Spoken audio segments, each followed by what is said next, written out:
Horrifying things encountered using Randonautica. Randonautica was supposed to be fun, just a harmless app that generated random coordinates for a spontaneous adventure. People all over social media were sharing their quirky, mysterious, and occasionally eerie experiences, but nothing too serious.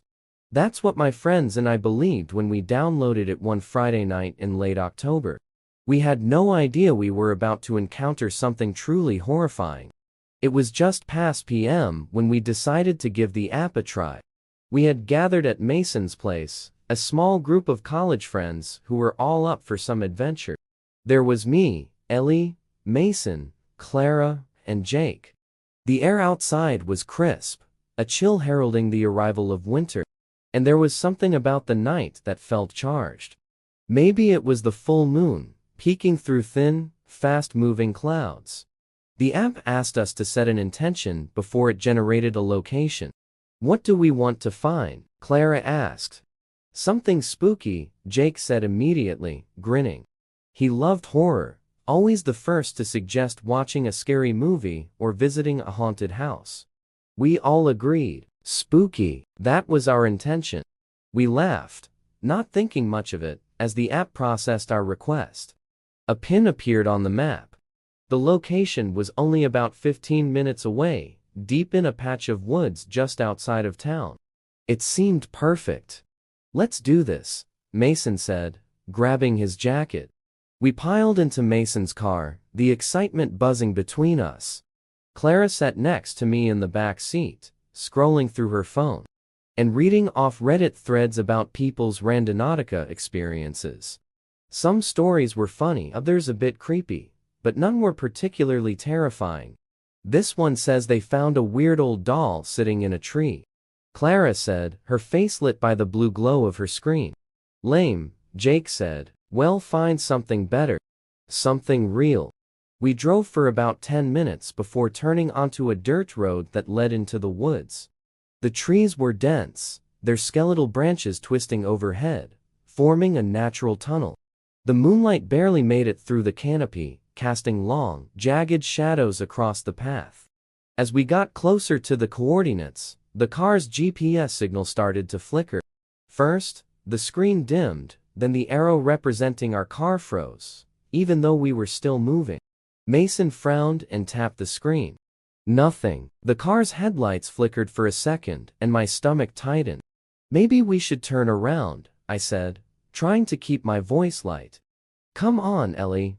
We're almost there," Jake said, turning around to give me a reassuring smile. "Don't wimp out now." I forced a smile back, even though my gut was telling me to leave. Clara shifted beside me, and I could tell she was feeling the same unease. "Well, be fine," Mason added, his tone calm but focused. "It's just a bad signal out here." Into darkness, 4-0. We finally reached the location, a small clearing in the woods, surrounded by towering trees that seemed to press in on us. Mason parked the car, and we all sat in silence for a moment, staring out into the darkness. "Let's check it out," Jake said, already opening his door. The air outside was colder than I expected, the kind of cold that bites right through your jacket. We gathered around the car, shining our phone flashlights toward the trees. The forest was eerily quiet. No wind, no rustling leaves, not even the distant hum of traffic. Just silence. "This is weird," Clara whispered, her breath visible in the cold air. "We set our intention for spooky," Jake said, with a grin. "Guess we got it." We slowly walked toward the exact spot the app had marked on the map, our steps crunching on the dead leaves below. As we neared the center of the clearing, Mason's flashlight flickered, then went out. He cursed, shaking it, but it wouldn't come back on. "Guess I'm using my phone," he muttered. That's when we saw it just past the tree line.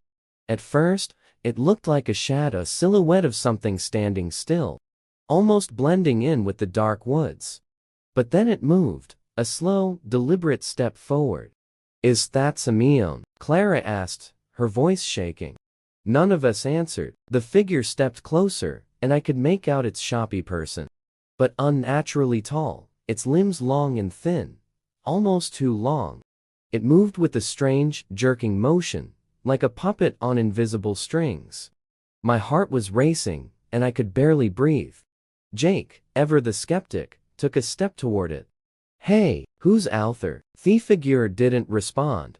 Instead, it stopped, standing still again, watching us. My phone's flashlight flickered, and in that brief moment of dimming light, I thought I saw its face, a pale, expressionless mask, with hollow, black eyes. Then the light went out completely, plunging us into darkness. "Guys, we need to go," I whispered, panic rising in my chest. Mason and Clara didn't need convincing. They were already moving back toward the car. But Jake hesitated, staring at the figure. "Jake, come on," I yelled. He finally turned and ran, following us back to the car. We all scrambled inside, slamming the doors shut. Mason fumbled with the keys, his hands shaking as he tried to start the car. The engine sputtered once, then twice, before finally roaring to life. The headlights flicked on, illuminating the clearing and the figure. It was standing right at the edge of the clearing now, closer than before. I could see it clearly in the headlights. Its face, you could call it, that was smooth and featureless, a blank mask of flesh. Its body was impossibly thin, its arms hanging limply at its sides. But its fingers were long, claw-like, dragging on the ground. Mason didn't wait. He slammed on the gas, and the car lurched forward, speeding down the dirt road. I looked back, expecting to see the figure standing there, watching us leave, but it was gone. 4-0. The drive back was tense and silent. No one spoke, not even Jake, who was usually the first to brush things off as a joke. I could see his hands trembling in his lap. Clara was staring straight ahead, her face pale. When we finally got back to Mason's house, we all sat in the car for a moment, as if stepping outside would break whatever fragile sense of safety we had left. "What the hell was that?" Mason whispered. "I don't know," I said, my voice barely audible. "We shouldn't have done this," Clara muttered. "We shouldn't have used that app." Jake, for once, didn't have a snarky remark. He just nodded, his face pale and eyes wide. We all agreed, silently, whatever that thing was, it wasn't something we were meant to find. The Randonautica app had delivered on its promise. It had taken us somewhere we never should have gone. Later that night, after we'd all gone home, I deleted the app from my phone. But the unease didn't leave me. I couldn't shake the feeling that whatever we'd encountered in the woods wasn't finished with us. A few days later, Clara called me, her voice trembling. She'd been having nightmares, vivid ones, where the figure stood at the foot of her bed, watching her, its blank face slowly tilting toward her as if studying her. And she wasn't the only one. Jake and Mason had experienced the same thing. The horrifying thing was, so had I. The Randonautica adventure had ended, but whatever we had encountered that night had followed us home. And it wasn't going to leave.